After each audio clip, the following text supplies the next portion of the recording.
बिस्मिल्लाहिर्रहमानिर्रहीम अस्सलाम वालेकुम।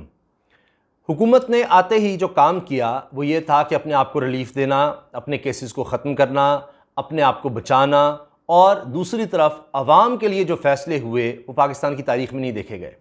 इन्होंने हर इदारे में अपने लोग लगाना शुरू कर दिए और कोई इदारा नहीं छोड़ा जो इनके आगे खड़ा हो सकेगा, कोई बात कर सकेगा। 2 महीने के अंदर अंदर इन्होंने ये सारा काम कर दिखाया, इतनी तेज़ी से कि पाकिस्तान की तारीख में नहीं हुआ कि आपने इतने कम अरसे में पूरी तरह से इदारों पर कंट्रोल हासिल कर लिया हो। उसकी वजह यह है कि पहले से पता था, पहले ही प्लानिंग थी कि किस तरह से किसको कहाँ लगाना है, क्या करना है, पूरी सोच के साथ आए थे।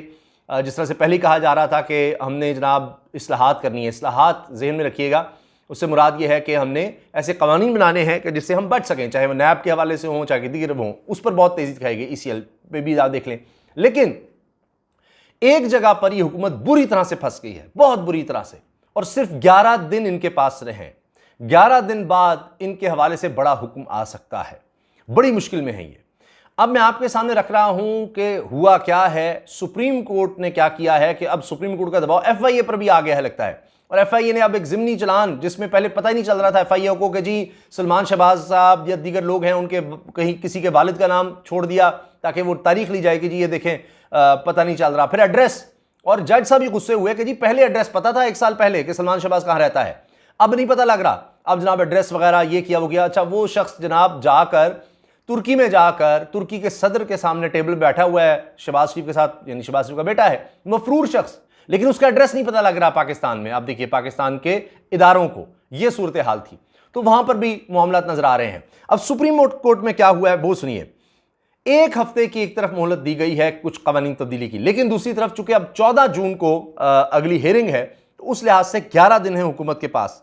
अगर कुछ करना है करो, नहीं तो फिर हुक्म जारी हो जाएगा। ये रिमार्क्स हैं सुप्रीम कोर्ट के चीफ जस्टिस के।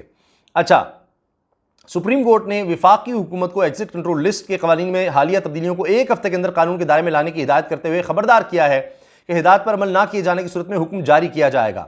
वज़ीर दाखिला राना सनाउल्लाह ने 22 अप्रैल को कहा था कि हुकूमत ने ECL कवानीन में अहम तब्दीलियां मुतारिफ करवाई हैं ताकि बरसों और दिहाई से जायद अरसे तक लोगों का नाम ECL में रखने के रवाज को खत्म किया जा सके। Chief justice of Pakistan Umar Ata Bandial की सरबराही में justice Ijazul Ahsan, justice Munib Akhtar, justice Syed Mazhar Ali Akbar Naqvi और जस्टिस मोहम्मद अली मजहर पर मुश्तमिल 5 रुकनी बेंच ने इंसाफ के अमल को बाइख्तियार लोगों के जरिए कमजोर किए जाने के खदशात के पेश नजर अज खुद नोटिस लिया था। अब ये हो ही रहा है कि जनाब जो ताकतवर है वो अपने आप को रिलीफ दे रहा है, केसेस खत्म कर रहा है, तो ये चीज़ जब सामने आई तो फिर अज खुद नोटिस लिया गया था। चीफ जस्टिस उमर ता बंदयाल साहब ने जब हालिया समात शुरू तो कहा, हिदायत दी कि हुकूमत तरमीम को कानून के दायरे में लाने के लिए मुनासिब इक़दाम करे। हम फिल वक्त इंतजामी इख्तियारात में मुदाखलत नहीं करना चाहते। समात के आगाज़ में चीफ जस्टिस ने अटॉर्नी जनरल अशतर औसाफ से ECL से नाम निकालने के तरीक़ाकार से मुतल्लिक पूछा कि ECL में नाम डालने के लिए कौन कहता है, कभी किसी से पूछा है? अटॉर्नी जनरल ने जवाब दिया कि हमारे पास एक खत आता है कि मुतल्लिका शख्स से तफ्तीश जारी है, इसलिए नाम ECL में डाल दें। बैरुल मुल्क सफ़र और आज़ादा नकल हरकत पर हर शहरी का आईनी हक है। किसी फ़र्द के खिलाफ नैब में तहकीकात या किसी एजेंसी की तहकीकात के सबब नाम ECL में नहीं डाला जा सकता। अटॉर्नी जनरल ने कहा कि वफाकी हुकूमत किसी शख्स का नाम ECL में डालने से पहले नकल हरकत की आज़ादी और इस पर लगाए गए इल्ज़ाम का जायजा लेती है। हुकूमत ने तमाम कानूनी तकाज़े पूरे करके ECL रूल्स में तरमीम की। अच्छा, ये यहाँ पकड़े गए, कहना जी तमाम कानूनी तकाज़े पूरे करके। ये सुनिएगा आगे क्या हुआ इनके साथ। विफाकी काबीना ने ECL रूल्स तरमीम में लिखा कि इनका इतलाक माजी से होगा। ECL रूल्स में तरमीम विफाकी हुकूमत की सवाबदीद है, जो मर्जी कर ले हुकूमत, जैसे जिसको मर्जी जाने दे, मुआफ़ कर दे, जो मर्जी कर दे। जनाब अटॉर्नी जनरल का कहना था कि वफाकी काबीना में शामिल अफराद के नाम ECL से निकालने की वजह आज़ादाना हुकूमती उमूर की अंजामदही है। किसी कानून में नहीं लिखा कि ECL से नाम निकालने के लिए नैब से मुशावरत ज़रूरी है। अच्छा, अब सुनिए, चीफ जस्टिस ने कहा, हमें मालूम है आपने एक ऐसे फ़र्द को भी छोड़ दिया है, ये बहुत अहम है, आगे इसकी बात आएगी, एक ऐसे फ़र्द को भी छोड़ दिया है जिसे हमने कैद में रखने का हुक्म दिया था। सुप्रीम कोर्ट ने हुक्म दिया कैद में रखने का और उसको छोड़ दिया हुकूमत ने। हुकूमत खुद अदालत बनी हुई है जनाब, जो मर्जी करो। जवाब में अटॉर्नी जनरल ने कहा कि इसके खिलाफ रेफरेंस 2018 का था। चीफ जस्टिस ने कहा हमारा ऑर्डर 2021 का था। अटॉर्नी जनरल ने जवाब दिया कि आपके हुक्म पर अमल दरामद किया गया, इसकी रिहाई रेफरेंस के फैसले के नतीजे में हुई। चीफ जस्टिस ने कहा कि अगर नैब या कोई तहकीकाती इदारा किसी के खिलाफ तहकीकात कर रहा हो तो आपको इस इदारे से मुशावरत करके ECL से नाम निकालना चाहिए। अटॉर्नी जनरल ने जवाब दिया कि चेयरमैन नैब की हिदायत पर नाम ECL में शामिल किए जाते हैं। चीफ जस्टिस ने रिमार्क्स दिया कि इसका मतलब है नैब सोच समझ कर ही नाम ईसीएल में डालने का कहता है। करप्शन संगीन जुर्म है और नैब का हर केस ही करप्शन का होता है। नैब पर मुलजिम का नाम ईसीएल में शामिल नहीं कर नैब हर मुलजिम का नाम ईसीएल में शामिल नहीं करवाता। नैब के मुताबिक अरबों रुपए की करप्शन, नैब ने बताया कि अरबों रुपए की करप्शन के मुलजमान के नाम ईसीएल से निकाले गए। जिन पर अरबों रुपए की करप्शन थी उनके नाम हुकूमत ने निकाल दिए। अच्छा, खुद भी अपने भी लोग थे उसमें ना, इस वजह से अटॉर्नी जनरल ने जवाब दिया कि नैब को जरूरत हो तो नाम दोबारा शामिल करके रुजू कर सकता है। इस पर चीफ जस्टिस ने लाजवाब किया। उन्होंने कहा कि नैब को नाम निकालने का पता होगा तो ही रुजू कर सकेगा। आपने तो किसी को पता ही नहीं लगने दिया और सब मुलजिमों के नाम ही निकाल दिए। ऐसे मुलजिम का नाम भी ईसीएल से निकाला गया जो सुप्रीम कोर्ट ने शामिल करवाया था। सुप्रीम कोर्ट के अहकामात और उसकी खिलाफवर्जी की है। जो करना है कर लो जी। समाअत के दौरान जस्टिस मज़ार नकवी ने रिमार्क्स देते हुए कहा कि बेहतर होता कि हर केस का अलग जायजा लेकर नाम निकाले जाते। ये बादशाह था ना जी, सबको वो जिनके नाम निकाल दो, जिसके नाम, ये नहीं देखा किसका क्या केस है, किस तरह से है, बस ये किया गया। चीफ जस्टिस ने रिमार्क्स देते हुए कहा कि इस वक्त एग्जीक्यूटिव के फंक्शंस में मुदाखलत नहीं कर रहे। एक वजीर माली मामलात पर काम कर रहा है। हम आपको कुछ वक्त देते हैं, आप कानून के मुताबिक अमल करें। हम आपको 2 हफ्तों का वक्त देते हैं। हम चाहते हैं कानून पर अमल दरामद करके सबसे यकसा इंसाफ हो। समाअत के दौरान चीफ जस्टिस ने पूछा कि ईसीएल रूल्स में तरमीम का इतलाक माजी से क्यों किया गया, कि माजी के केसेस हैं सब खत्म। अटॉर्नी जनरल ने जवाब दिया कि माजी से तरमीम के इतलाक का मकसद मखसूस अफराद के लिए नहीं था। इस पर जस्टिस मुनीब अख्तर ने इस्तफसार किया कि तरमीम करने वालों के अगर रिश्तेदारों या दोस्तों को फायदा हो रहा हो तो क्या ऐसी तरमीम होनी चाहिए। हुकूमत में आके जनाब शहबाज शरीफ अपने बेटे को फायदा दे रहे हैं, अपने दामाद को फायदा दे रहे हैं, अपने खानदान को फायदा दे रहे हैं, मतलब क्या हो रहा है।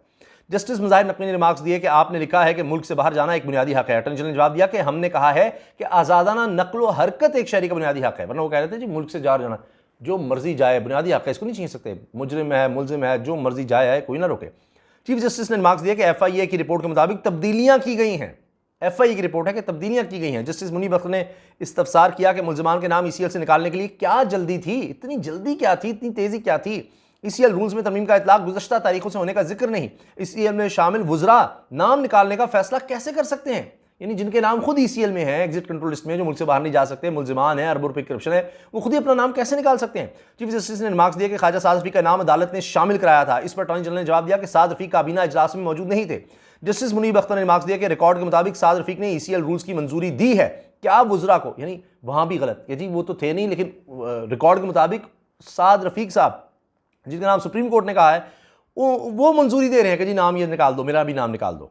क्या वुज़रा को खुद मामले से अलग नहीं होना चाहिए था। ज़ाती मफाद के लिए कोई कैसे सरकारी फैसले कर सकता है। क्या वुज़रा के लिए ज़ाती केस से मुतल्लिक कोई ज़ाब्ता अखलाक है। अटॉर्नी जनरल ने जवाब दिया कि ज़ाब्ता अखलाक के तहत ज़ाती नौइयत का केस वजीर के पास नहीं जाता। जस्टिस मुनीब अख्तर ने इस्तफसार किया कि ज़ाब्ता अखलाक पर अमल दरामद क्यों नहीं किया गया। अटॉर्नी जनरल ने कहा कि अगर वज़ीर आज़म का नाम ईसीएल में हो तो क्या काबीना फैसला ही नहीं करेगी। जस्टिस मुनीब अख्तर ने कहा कि मुनासिब होगा अगर काबीना ही ऐसी बने जिसका नाम ईसीएल पर ना हो।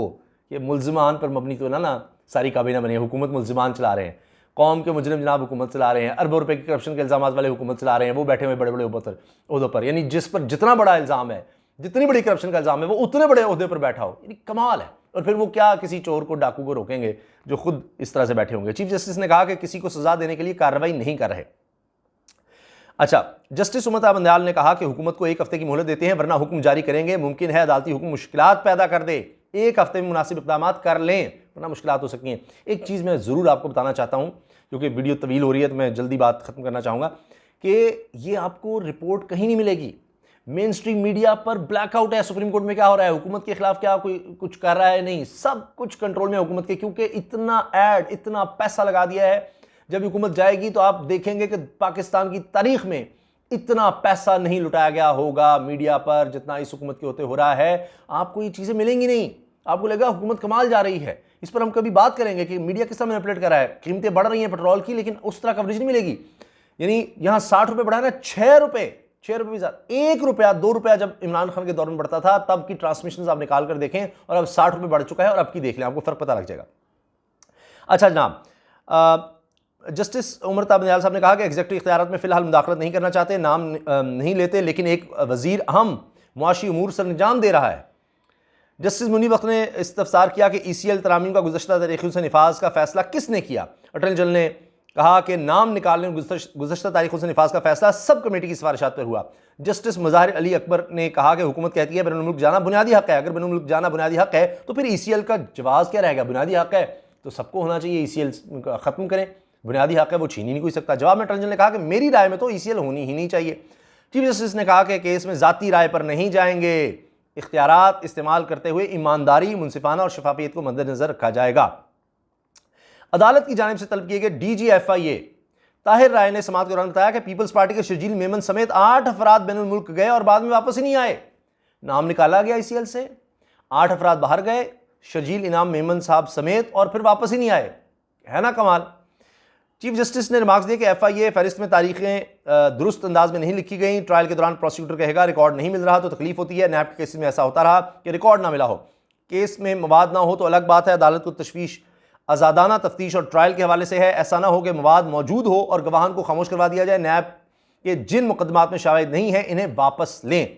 चीफ जस्टिस ने मजीद कहा कि प्रोसिक्यूशन के दुरुस्त काम न करने से निज़ाम इंसाफ पर बुरा असर पड़ता है। निज़ाम इंसाफ को बेहतर करने की जरूरत है। यह कहना गलत है कि पाकिस्तान की दिल्ली 128वें नंबर पर है। पाकिस्तान की रैंकिंग डाटा नहीं बल्कि तासुर की बुनियाद पर है। बेगुनाह को जेल नहीं भेज सकते और दीगर बातें उन्होंने कहीं। और फिर एक बात ये कि जी रिकॉर्ड गायब हो जाता है, तो उन्होंने अब सुप्रीम कोर्ट ने रिकॉर्ड मंगवा लिया है। समाअत के दौरान अदालत की जानिब से FIA और नैब के हाई प्रोफाइल मुकदमात का रिकॉर्ड तलब करने की हिदायत जारी करते हुए कहा गया कि तमाम शवाहिद और रिकॉर्ड की सॉफ्ट कॉपी सुप्रीम कोर्ट में जमा करवाई जाए, क्योंकि माजी में हो चुका है कि रिकॉर्ड ही गुम हो जाता है। अगर रिकॉर्ड गुम हुआ तो सुप्रीम कोर्ट से आपको मिल जाएगा। FIA तफ्तीशी अफसरान और प्रोसिक्यूटर के दीगर अफसरान को तब्दील कर सकता है। प्रोसिक्यूटर जनरल ने कहा कि नैब को मुकदमात का जायजा लेने के लिए वक्त दिया जाए। चेयरमैन नैब की तैनाती के बाद ही अहकामात पर अमल मुमकिन होगा। चेयरमैन नैब जो है ना जी, अब उनकी कोई तैनाती हो जाए तो फिर ही हो सकेगा।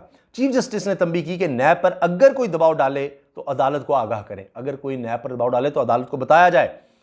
जस्टिस मुजाहिर नकवी ने इस्तफसार किया कि क्या चेयरमैन नैब का चार्ज किसी अफसर को दिया गया है। चीफ जस्टिस ने कहा कि चेयरमैन नैब के हवाले से तवक्को है कि हुकूमत सोच समझ कर तैनाती करेगी। मामले पर नजर रखे हुए मामले पर हुकूमत से अच्छी तवक्को है साफ, ईमानदार, काबिल और नेक नाम शख्स को चेयरमैन नैब लगाया जाएगा। सिस्टम के बाहर से कोई दबाव कबूल किया जाए ना ही तैनाती की जाए। अटॉर्नी जनरल से मुकालमा करते हुए कहा कि तवक्को है कि जो कहना चाह रहा हूं आप समझ गए होंगे। नैब भी यकीनी बनाए कि इस इदारे किसी के खिलाफ इंतकाम के लिए इस्तेमाल ना हो। एडिशनल अटॉर्नी जनरल ने कहा कि ECL से नाम निकलने के बाद 30 लोग बैनुल मुल्क गए, 23 लोग वापस आ गए, 7 लोग वापस ही नहीं आए। शर्जील इनाम मेमन भी बाहर गए और वापस ही नहीं आए।